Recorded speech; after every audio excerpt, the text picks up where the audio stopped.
Hello, and welcome to The Smiling Human, where collectively we evolve through inquiry.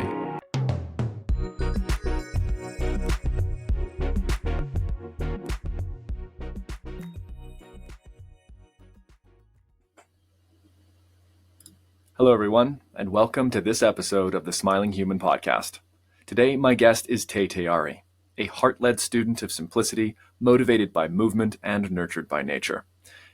Tei is a counseling psychologist, yoga teacher, death doula, writer, and wayfarer, and as such, he intends to embody and ensoul a life that is dynamic, integral, and meaningful, a life that fosters peace and prosperity for himself and those he serves. Influenced and inspired by diverse experiences in relationship, travel, study, and ritual, Tei companions others as they creatively reclaim the wisdom of their wild hearts while wayfaring at the edges of transformation. Through his counseling practice, he offers individuals and couples a nourishing opportunity to navigate life in meaningful, purposeful, and creative ways. Our conversation took us to the very depths of what it means to discern, the nature of adversity, and in fact, the necessity of both discernment and adversity for the reclamation of self-authorship of one's life. I hope you enjoy this conversation. Tei, it's great to see you again. And thank you so much for being here with me. It's a great gift. I feel honored that you invited me on. Totally. Yeah. And I'd love to know, I ask each guest this at the start of the show, what's the last thing that made you smile? Oh, what's the last thing that made me smile? Well, my lover made me sweet potato brownies this morning for breakfast. And that really made me smile because they're delicious. And I just love her love and how much she gives and how she always makes treats, and they're just full of love and joy and nourishment. So simple homemaking stuff. Yeah. Love it. That sounds absolutely delicious. I am a fiend for desserts when I have the opportunity, particularly of the homemade variety, so I can appreciate that. The listeners would have heard a little bit about what you're doing and the projects you're working on through the intro, but being that when we last were sharing space in person, you've undergone quite the journey. As it relates to your work, how is it that you came to this position and this project of Coyotei Council? Yeah. Well, I mean, of course, it's this lifelong journey, right? So, I mean, everything has been, every step I've taken, every choice I've made, every important juncture, threshold in my life has offered me the opportunity to create meaning, to follow some kind of thread of significance, to as Joseph Campbell says, follow my bliss, which is an interesting statement, because it doesn't always feel blissful to follow your bliss. Like everything, there's inhales and exhales. There's this rhythmic nature to it. So it's been arduous at times because I went through 8 years of university eventually to get this title that I have of having a master's in counseling, master of arts in counseling psychology. And I'm not much of an academic, I think, in the typical sense. Like, I don't really love academia. I love micro components of it. And I loved the vision that brought me there enough to stick it through over about a decade. And I mean, when it comes down to it, it really was just a vision of being a caretaker. I feel that most simply these days. In the early years of pre-university and university, I thought, well, I'm going to be a psychedelic therapist. I'm going to be a clinical psychologist. And I even thought maybe I'll be a professor one day. Those things all quickly kind of fell apart, unraveled in the essential undoing process of school but also of life and experience, travel, relationships. Um, and now I just see myself more simply, and maybe I don't see myself as holding some kind of title so much or even striving for that, if that makes sense. Um, like, I don't typically call myself a counseling psychologist. I even have difficulty calling myself a therapist sometimes. I don't really know what I am, but I have these accreditations, and I have this life experience. And I guess what me feels most meaningful or real at this time is to just see myself as being a caretaker, that I'm here to give my care and my love and my attention, my focus and my devotion to supporting people during times of great change, during big threshold moments, during times of crisis or confusion, pain, death, and loss. And so it just feels good to be there, caring for them in the way that I know how, which is always changing and evolving. I don't know if that answered your question so well, but that's what came out. So, yeah. That's great. Now, I heard you mention the word meaning a few times throughout that sharing, and being that season one is orbiting around this central theme of meaning, I'm curious to open up the discussion here, particularly as it relates to meaning making. And as someone who's working in the counseling and therapeutic fields, and like yourself, and someone who's working in coaching and mentorship like myself, the potency and capacity for an individual to meaning make is, I mean, central to, in my opinion, all other endeavors that take place within the life. Perhaps to start, could you offer our listeners maybe a definition or a brief explanation for what meaning making is, and then we can dive a bit more deeply into it? So I just cut out there for the last few seconds. Could you just say the last sentence or so there? I apologize. I don't know what happened. I lost you.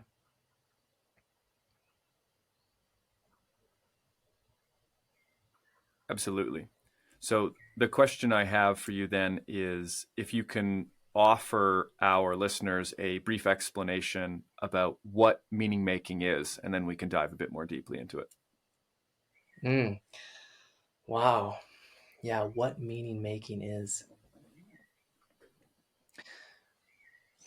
I feel like there's so many different layers or levels or um, yeah, there's so many layers to that question, because I think that meaning making changes over time. At least that's how I have experienced it myself. That seems to be how I witness it in others as well. So I feel a bit hard pressed to come up with some kind of simple definition right now. That tends to be my way, where it's difficult for me to uh, box things in some kind of way sometimes.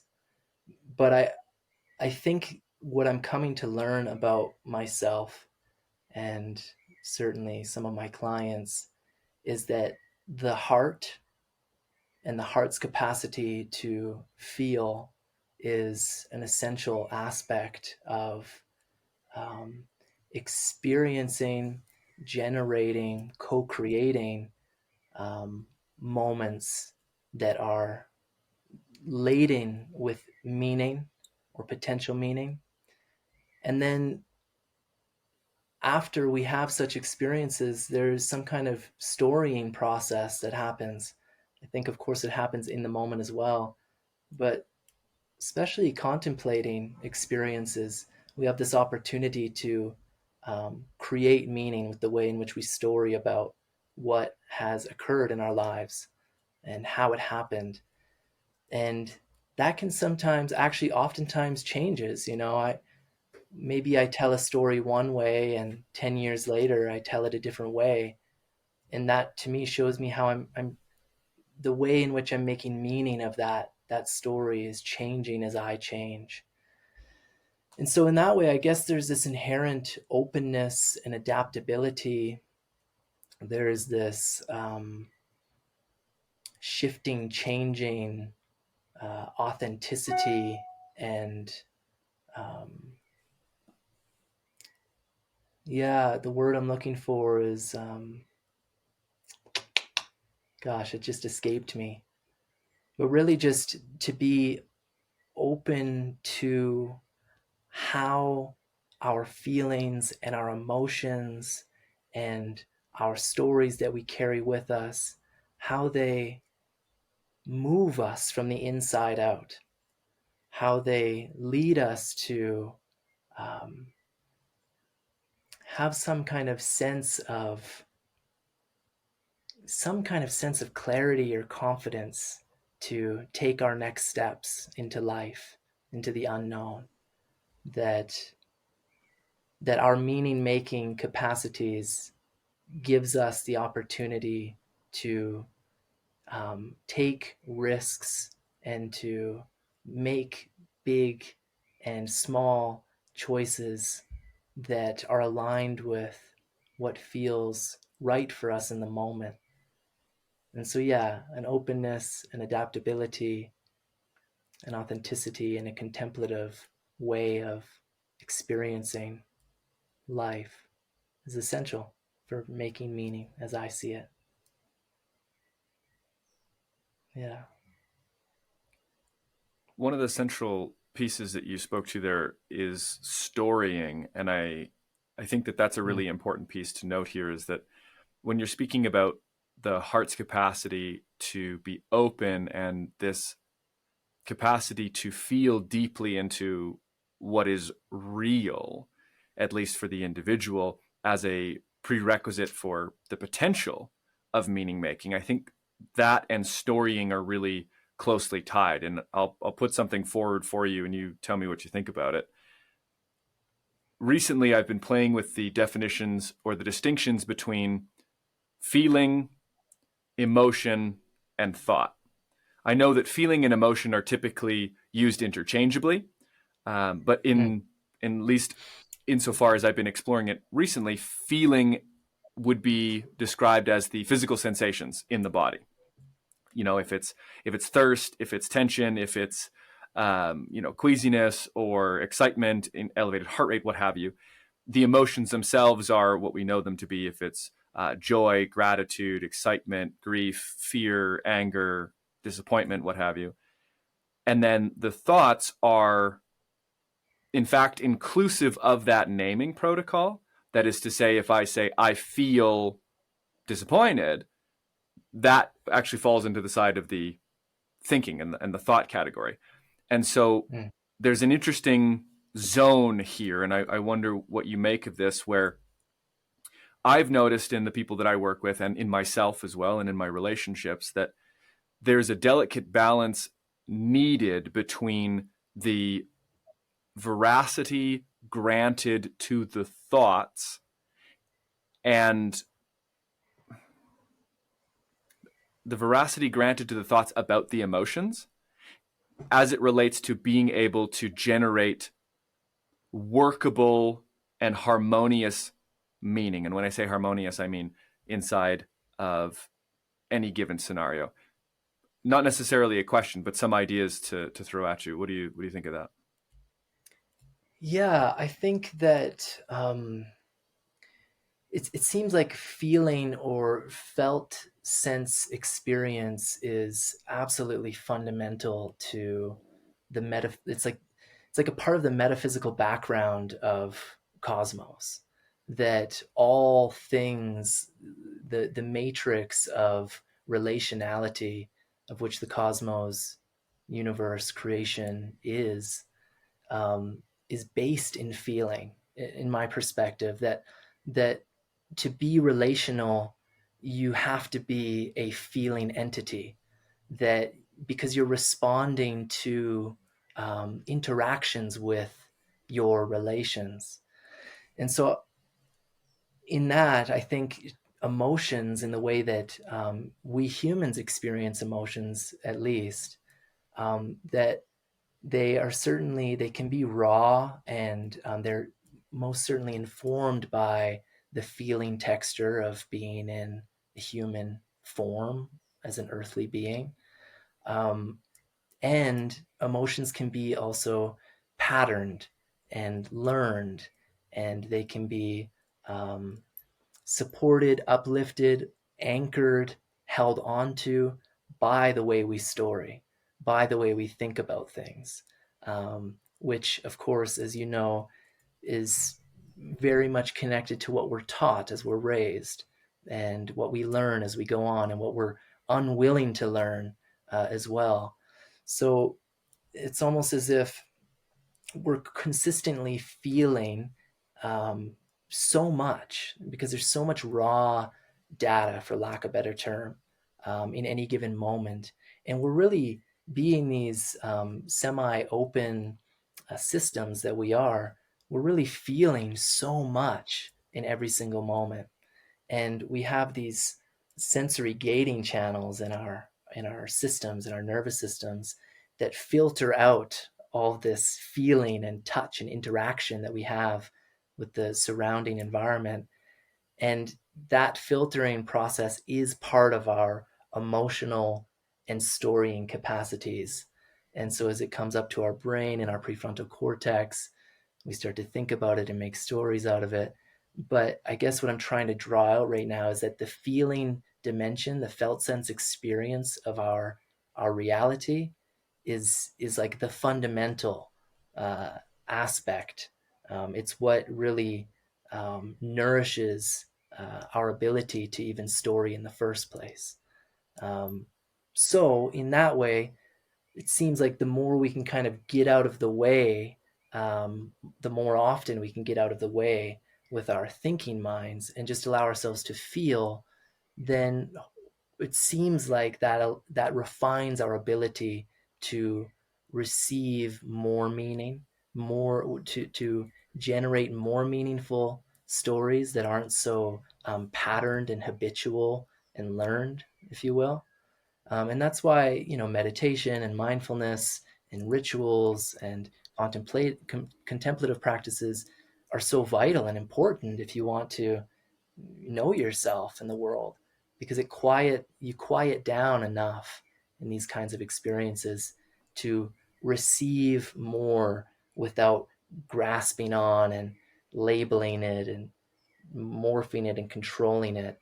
That comes eventually, but if that cannot be our first mode of interaction all the time, I think that's super healthy, and important, vital, really. So those are the thoughts that come up for me when you mention that relationship between feeling, emotion, and thoughts. One more thing about emotion: it's movement, right? It's this, to emote is really to allow things to move through us. And that's also kind of what I'm talking to about, not hindering that process of just feeling the moment and the experience.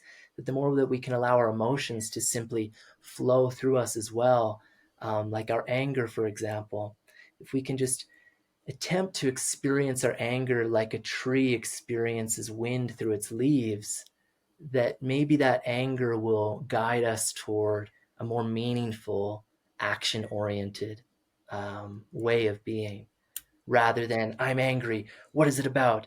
How can I story about this? Where's you know, going to that kind of controlling state, but rather just allowing it to flow. That feels maybe more honest sometimes, or maybe all the time. But yeah, so that's what comes up for me. It's a good question, good inquiry.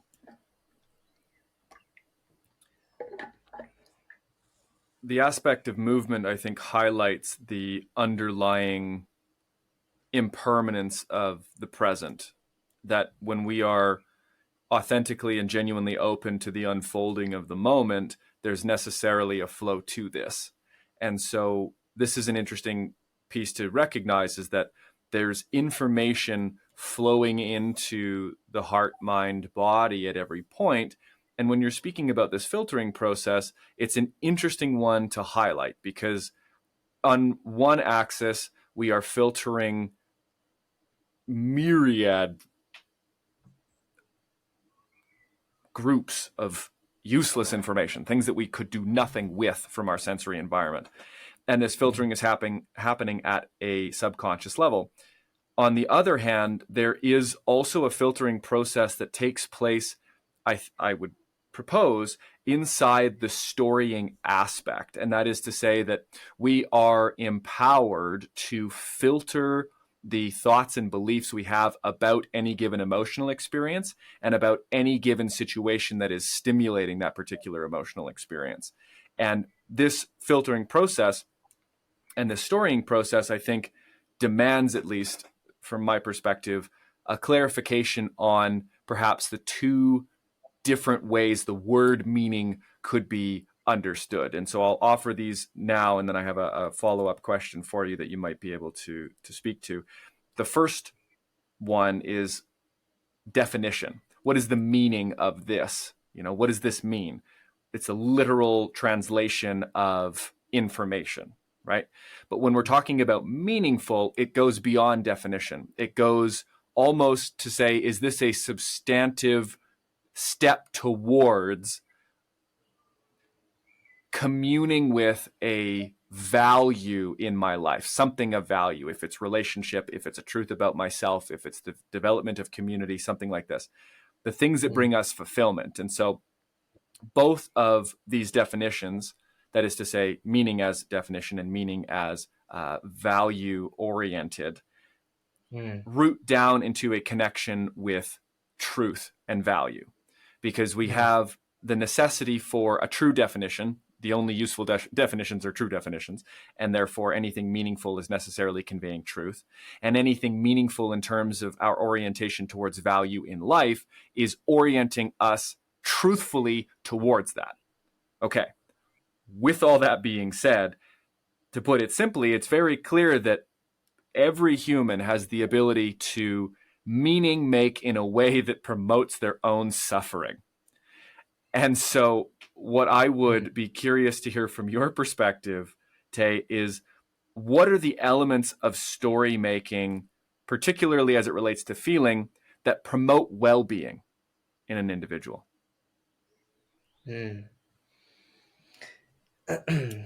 Well, okay, so to story make means that you're a storyteller of sorts. And what I'm learning about telling a good story is that you have to honor the story that you're in. And so, of course, there's choice involved in that. You need to choose what kind of story you are telling. And that's not so easy or simple, especially if you don't see yourself as much of a storyteller. And maybe this is a new kind of idea or concept to you. But there is choice involved. What kind of choice or what kind of story am I choosing to bring to life? And that involves discernment, which we can talk about. I'm going to brush over that for a moment. It involves being very discerning. And it also involves understanding enough the story in which you want to choose to bring to life. You know what I mean? So there needs to be some kind of contemplative understanding or inkling of like, oh, okay, yeah, that's what I want to tell. That's what I want to live. And that takes time of being with yourself and having experiences and reflecting deeply, feeling deeply.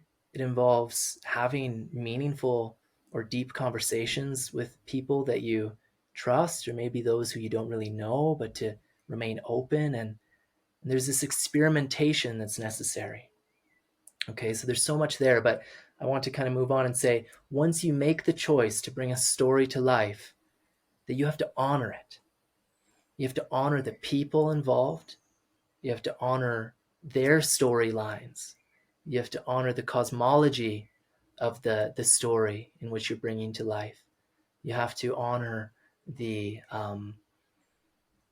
even the people that you don't agree with or that are atrocious, let's say. that there is some inherent necessity to not stand on such a moral high ground. And I learned this recently from a storyteller. Her name is Jan Blake. I'm super grateful for a conversation I had with her, because she was really making an important point that to stand on a moral high ground, being a storyteller, is to ruin the story, because then you can't really honor all of those involved.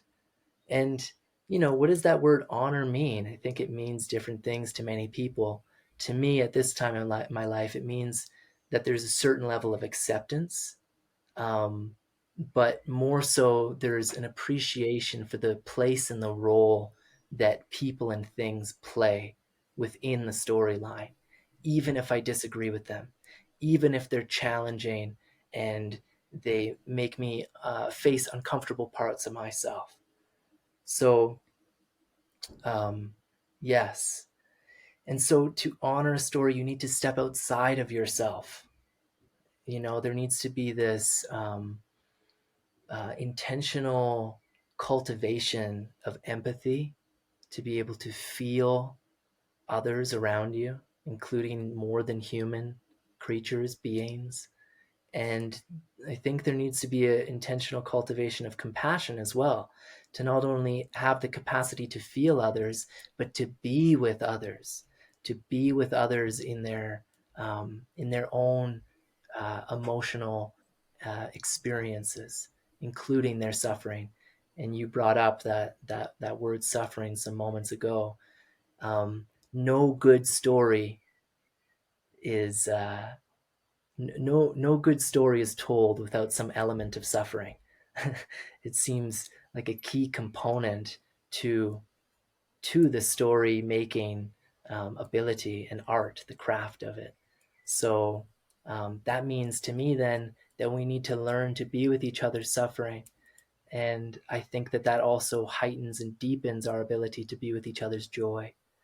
Um, and so then all these different aspects and components of the individual, we get to kind of see people more whole when we're really attending to these empathetic and compassionate capacities. And that then brings more vitality and life and diversity to our lives, to our stories, which certainly make them more interesting, and I hope make them more honest and truthful. So, yeah, that's what I will say about that for now. So, what I hear from you then is that there's a couple key components as to what elements of story making can promote well-being generally in a person, and I imagine that this also expands out to the community aspect. What I heard you say and drive home was the aspect of honor, but also the aspect of choice. And one of the pieces that I think is worthy to speak to is that it's not as though we will happen upon this choice or discover that this choice is available to us. In fact, this choice is being made at any and every locus of thought. That Mm, anytime there's interpretation taking place about how you feel, how the people in your life happen to be, how you happen to be, your circumstances, what have you, all of those are made volitionally. All of those thoughts are chosen. And in fact, not only are they chosen, but to believe them and take them up as frame elements in this narrative is also a choice. And so I just wanted mm, to direct the attention to that and to say that so many of us, as I've noticed for myself and I've noticed in just in life in my observations, so much of our story is either unconsciously reactive or dictated to us through what I might call a shallow culture that lacks connection to myth in a mm, meaningful way. Now, mm, I wanted just to circle back to the idea of discernment, because this is something that we had touched on in conversations outside the podcast, and how discernment relates to choice. So to discern is to distinguish, it is to note the difference between, particularly in this case, with the goal of choosing that story that carries more truth or that brings us closer to truth. And this is really one of the interesting pieces when it comes to story, feelings, and meaning making, is that there's this delicate balance between acknowledging the real, and this is where you're talking about the acceptance and the appreciation, not only of what's alive in oneself, but also the roles that everyone occupies in one's life and in one's narrative. So accepting the real and discerning the true. So these are different, because when we accept the real, I can accept the real by saying, Tay, I was feeling real angry when you scuffed my boot. Okay, well that's real, right? It's real that I was feeling this way. The discernment of truth is saying, do I know that you did this on purpose? Is it true that your intentions were malevolent? And I start to ascribe elements into the story about who you are and what your role is. And so that discernment, I think, is a necessary skill that brings durability, that brings sustainability, and brings potency to the aspect of role. What do you think about that? Yeah, I would agree with that statement. And yeah, discernment it's tricky, man, especially during this time in human history, the present, where we are constantly being inundated with an impossible amount of information. Um, these computers and these phones and the social media and the news cycles and all of it. It's just so much, and it's not raw data in the sense that it's not just a tree budding in the springtime to take in.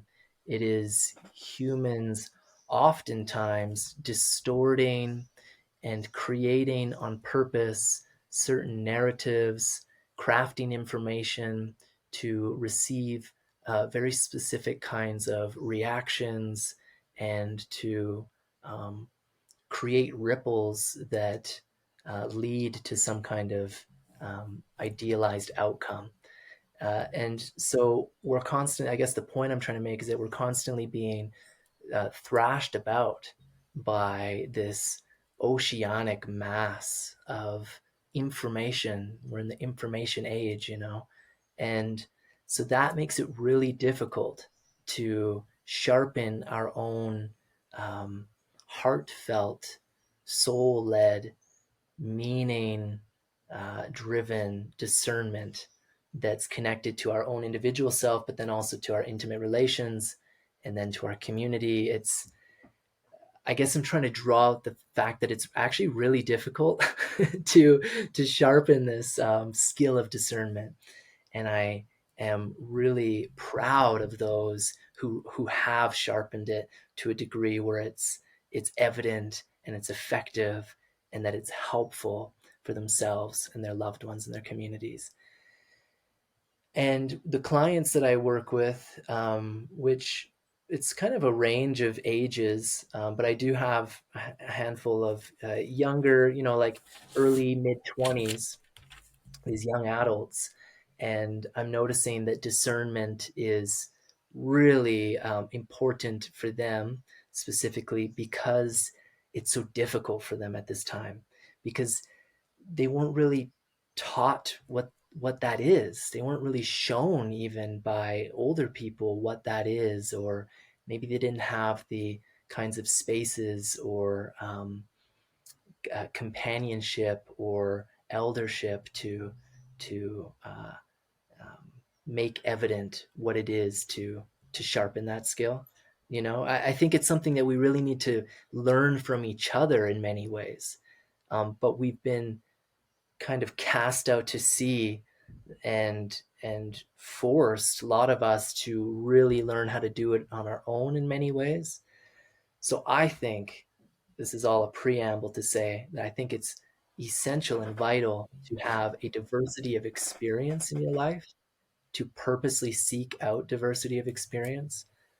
That doesn't mean you have to travel the world and whatever. I mean, that's amazing if you have that opportunity, but even to just make sure that you're not getting so caught up in too many patterns and too many habitual ways of going about your days, so as to break out of the molds that have probably been given to you in many ways, um, so that you can uh, have ways of stretching your perspective through other relationships or through seeing through other people's eyes, or um, it's like when you go to I'm down in Central America, and I was just in Costa Rica, and that place is so diverse on an ecological level. And you go into one of those forests, and it's just mind blowing. I mean, to not be a native to those lands, it's just like, I can't even take it all in, It's just like, whoa, it's so much.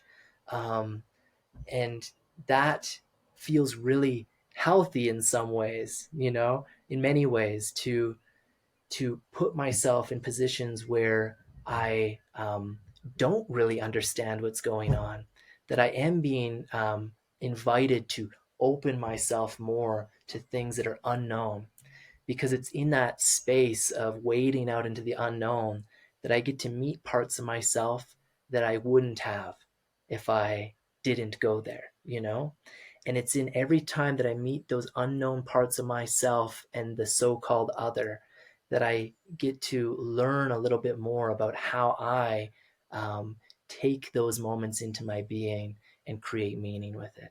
How I then am led out into my days from those experiences, having become a little bit different.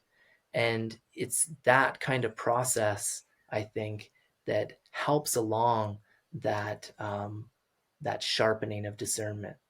It's kind of a long roundabout way of saying, like, the more we can feel a diversity of experience and notice the differences of feeling within those experiences, and then contemplate what those differences mean to us, that we will then have a greater ability to discern in the future.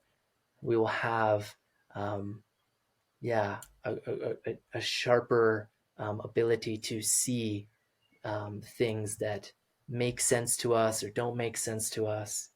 Um, yeah, how does that how does that land for you? Beautifully. I think with that, we can take a short break and come back for the question of the week. As the first half of our show sets in, I wanted to thank you for listening to the Smiling Human podcast. This show would not be possible without the support of listeners like you. Liking and following on YouTube, sharing with a friend, or following on your local podcast app are all easy and simple ways that you can support this show and help it grow into the future. If you do want to support this show directly, you can consider becoming a patron at patreon.com/thesmilinghuman. Patreons get perks like early access to all episodes, behind-the-scenes content, and access to live Q&As with me. If this feels within your means, then please consider becoming a patron. Now let's get back to the show. Wonderful. Well, I feel ready and excited for the section of Question of the Week. For new listeners, this is where I invite the guests to bring an inquiry that is something they're contemplating on or something meaningful to them as it relates to the topic and their field of expertise. So, Tei, what have you got for us this week? Yeah, I've been thinking about what the link between vulnerability, authenticity, and adversity might be, and why that link might matter to us as individuals and communities. Um, but to keep it more simple, maybe just focusing on the individual and um, yeah, what it means for really getting to know oneself. Does that question make sense? Yeah, well, absolutely. I mean, you're pitching three big pieces here, right? And the Yeah. first thing that jumps to my mind is actually the last word. I think the last word stands out probably most against the other two, and that being adversity. And when I look Mm-hmm. at this, obviously the first piece is adverse, which is contra, rooted in the sense of other. And I think that Yeah. that's a really interesting piece because all of these are relational terms, right? But only one of them has the flow of against. Yeah. Whereas the first two, at least in my estimation, are approximating a moving towards. And allow me to unpack that a little bit and then I'll pass it back to you. So when we Mm-hmm. look at authenticity, we're looking at an expression of trueness. What is authentic? When we talk about something being authenticated, it means that it is really what it says it is or what it claims to be. There's an Mm. underlying relationship between that which is denoted or told and that which is true. Mm. Vulnerability, on the other hand, is another step of authenticity. You cannot be vulnerable and inauthentic. That's not something that really is possible. Yeah. Vulnerability is, I would say, at least in my experience, the sense of risk that comes when bearing the truth into an unknown situation. And that is unknown about how someone's going to react or how someone might respond. Will we be rejected? These types of things. It denotes a sensitivity or a mortal aspect. And this might be the mortal aspect of our ego, the mortal aspect of our body, literally in terms of our physical vulnerabilities. So together we have authenticity, which is the congruence between that which is said and that which is true, and vulnerability being the sense of risk or the act of taking the risk of offering forward truth into a situation where it might bite you in the behind. Now, Mm. how this relates to adversity is interesting. The first thing that comes to my mind is that I find leaning into vulnerability to be a bit of an adversity in and of itself sometimes. That the risk of bearing my authentic heart to others can feel like an inner adversity. I need to overcome this fear of rejection, or I need to at least move with it, acknowledge it, and act in a way that does not allow the fear to determine or deter that authenticity from coming forward. Mm. How Mm-hmm. does that land? That was really well articulated, man. Appreciate it a lot. Just letting it settle in me a little. Yeah, I think so. As far as I know, the original idea of Satan or Satan, um, otherwise known as the devil in the early stories of the Bible, is really a representative of adversity. That you could call him the adversary, or you could call that force the adversarial force. And in that way, that force is an essential aspect of experience, of creation. It's a mythic force that is necessary for God or the creator or the creative capacities of life to fulfill its destiny, to dance with fate in a way that leads to more life, more adaptability, to evolution and resilience and beauty. That adversity, the adversarial forces are necessary for that evolutionary process. Life begetting more life, beauty begetting more beauty. So authenticity, I mean, that first word, it comes from autos, which I find that an interesting word because it means self. And I love this other word, autopoiesis, self making is what that means. And so authenticity also has this self in it. And I think originally it referred to being like the author or the originator of something, um, coming from the self. And these days, as you were saying, it connotes being true to oneself or genuine, not false or an imitation of something. And I think the link to adversity there is that how can you even really come to know yourself enough to be a self-originating, to self-author something that's true in any given moment if you haven't met the adversary within and without, if you haven't been put to the test of going through some kind of obstacle that shows you those core aspects of self, right? Um, and so to be open to experiences like that means, I think, that we have to be vulnerable. And vulnerable meaning like being willing, being open to being wounded, that we can't face adversity without the knowing that we could be wounded through it, whether it's physically, psychospiritually, and so on. um, that it's and that to trust too that if we are to be wounded, that we then have that connection to our authentic nature that will allow us to self-author, self-create something beautiful from that wounding. So that's what came up for me, Hmm. from that inquiry and from what you shared, brother. There's a really key piece here that we can actually, yeah, ground this back into the body. When you're hitting on something really powerful, noting the necessity of adversity. How can we ever hope to meet our fullness if we do not bear the risk of our vulnerability in the face of adversity? Well, as it turns out, through a very fascinating realm of research known as epigenetics, that we actually turn on more of our expressible genes when we enter into novel and challenging situations.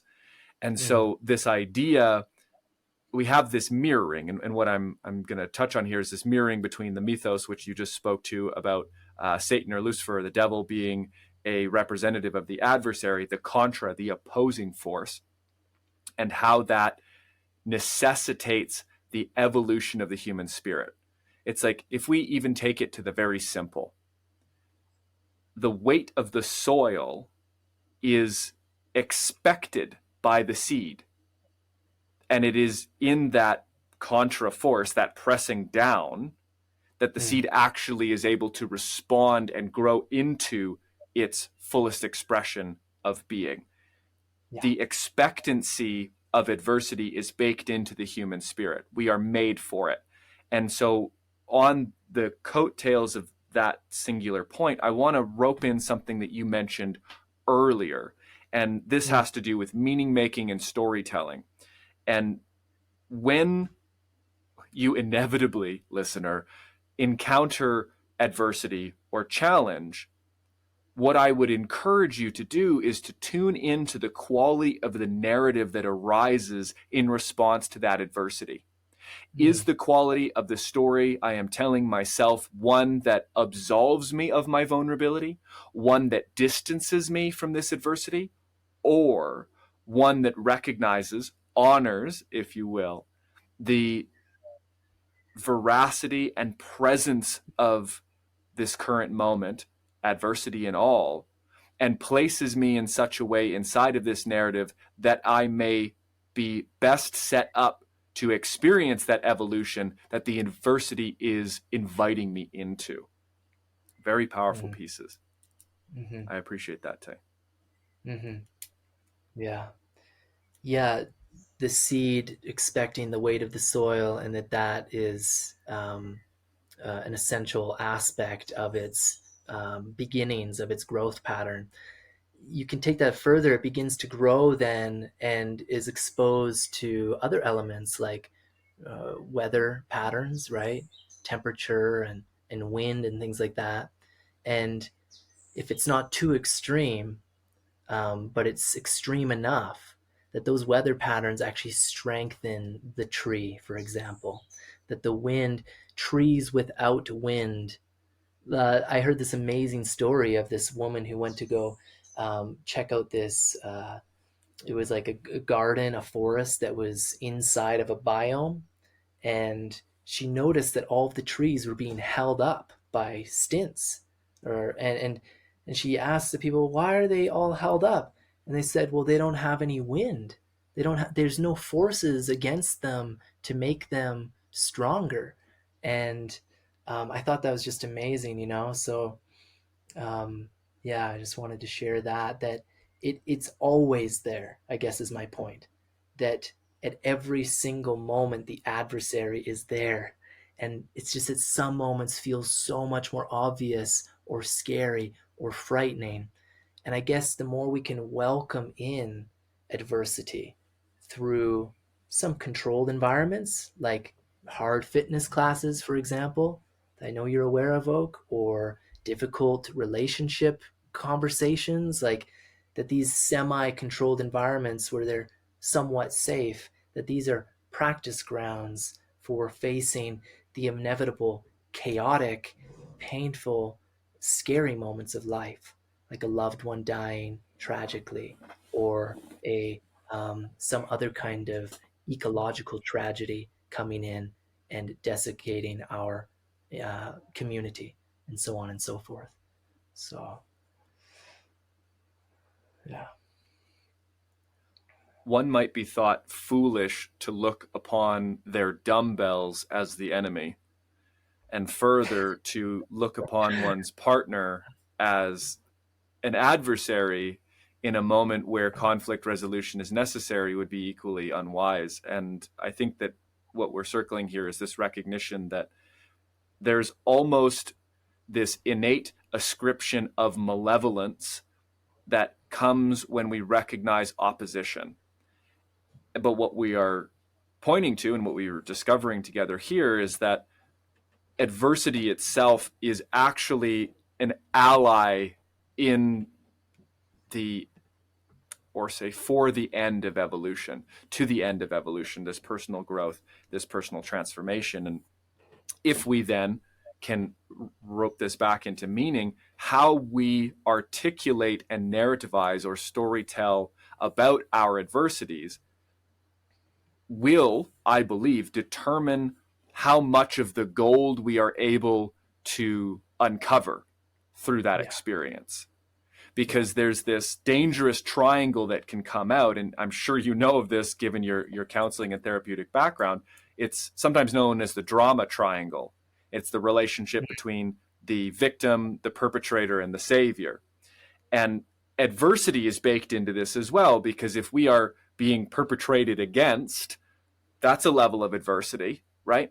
In order to be a savior, we must recognize one in the face of adversity and seek to help in some sense. And the victim is in by one metric, by one particular angle, subject or overcome by adversity. And so I Mm. think actually, this is going to air after my conversation with Kim Hayden, and she and I talked about resilience. And the difference between someone who is resilient and someone who isn't is someone who looks at the adversity of their past and present and says, I will not be defined by being overcome by this. I will choose how this fits into this grander story. And I think this applies equally so to the broader scale of social narrative, where if Mm. we as individuals are unwilling, unable, or unaware of how to welcome and accept adversity inside of our storytelling in a way that is self-empowering, we necessarily place ourselves as victims, remove our capacity to activate our power, and the consequences of that are devastating, to say the least. Mm. Yeah. Yeah, I absolutely agree with that. I mean, adversity is really just when you're it's when you come up against some kind of event or circumstance that's contrary to what you desire or hope for, or the way you see the world, or what you want, right? And in that way, it's like, well, you can shift the narrative to want adversity in a way, not necessarily to like call it in, like, give me all the challenges and obstacles, but to be like this, this stoic philosophy of like the obstacle is the way, that whatever comes my way, no matter how difficult or challenging it may seem, I have a willingness. I have a willingness and to go into it. I have a faith in the process of life. I have a faith in that force, the adversarial force of creation, and I have a trust in myself, that I love myself enough, and that I'm here for good. I'm here for um, change and evolution. I'm here to create beauty even out of difficult experiences and circumstances. And so in that way, we can shift our perspective to not fear or stave off or hope that adversity doesn't come our way, that we would be counted lucky if we came to our deathbed without it, even though I think that's impossible. But, to have that perspective of like, no, like, I welcome it all. I'm not hoping for difficult experiences, but I welcome it. That it is just as welcome as the beautiful experiences, you know, and that I honor it too. And that's back to that, what I was saying about honoring the story. You can't have a good and interesting story that doesn't have adversity in it. And so then what does it mean to live a story that's beautiful and exciting and inspiring and enough to keep you going and to invite others in a good way? It means to honor that which is also adversarial. So anyway, I don't mean to like hit on that point so much, but it's so important because I guess the clients that I work with and in my own experience, it's so obvious to me that life is full of opportunities such as that that there's so many levels to it, and it's constantly happening on a daily in a daily rhythm almost. And that to me shows that it's a fundamental fabric in the tapestry of life, and that we need to honor it and maybe even come to love it in some kind of way of, or to see it as some kind of kinship sort of way.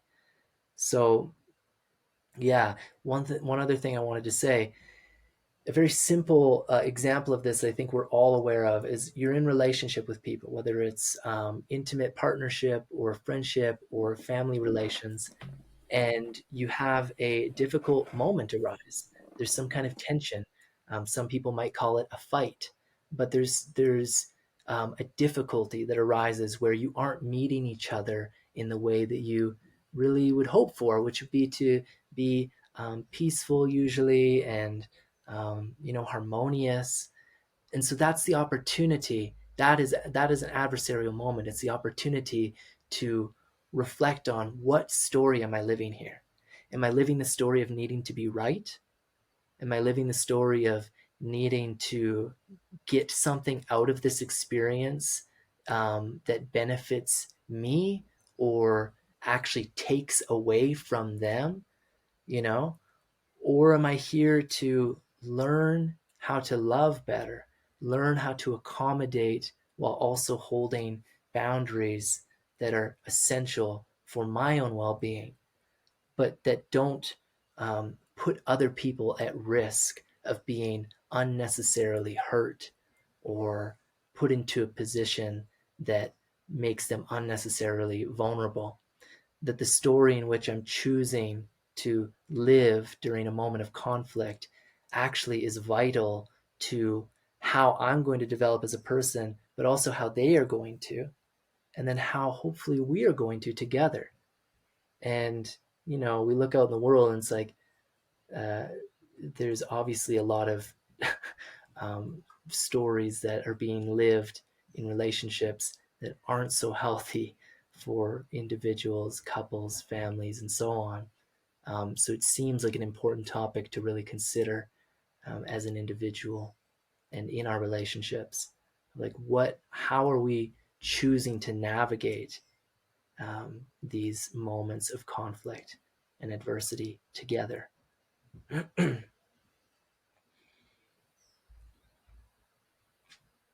And for those of the listeners who are inspired by your words, Tei, and are seeking support in navigating adversity in these more difficult moments, where might they be able to find you? Mm-hmm.